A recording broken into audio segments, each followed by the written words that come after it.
Well, good morning again. And as we're um, paying attention to this letter that Paul wrote to the Corinthian brothers and sisters, it is remarkable how this apostle who challenged them, taught them, brought the word to them, is now recognizing, I poured my heart out to you, but you all, you're guarded. You're not actually looking to the interests of others. He wrote that to the church in Philippi.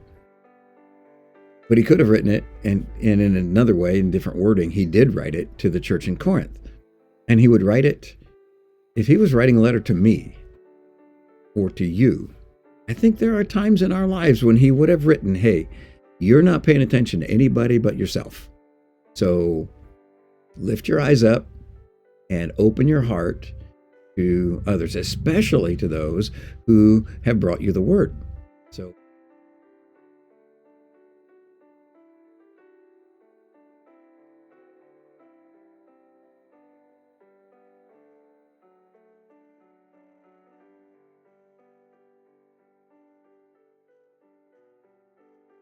to us also.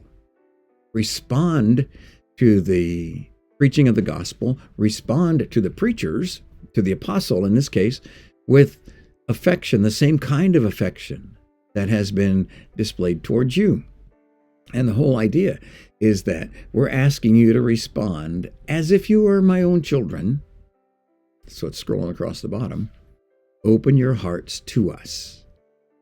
Be open, affectionate, generous.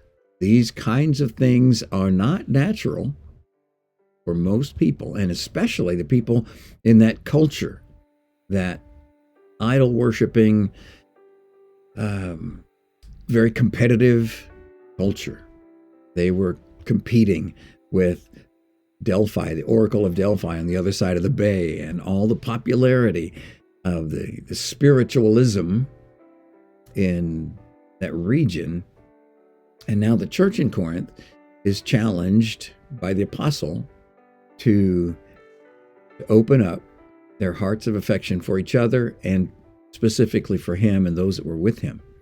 Today, as we look around, I think it's a good idea for us to be guarded. We need to be careful, but we also need to be open.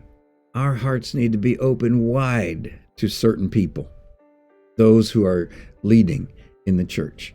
Our elders here, Jim and Matt, yours truly, our deacons, Nick and Daniel and Brad, our Sunday school teachers, whoever is involved in teaching and leading you in your spiritual walk. Open your heart wide to them and follow them as they follow Christ.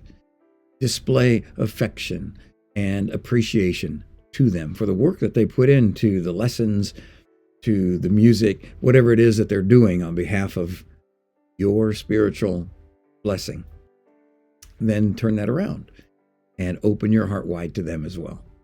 I think that's the idea here. We've got a couple things happening this week.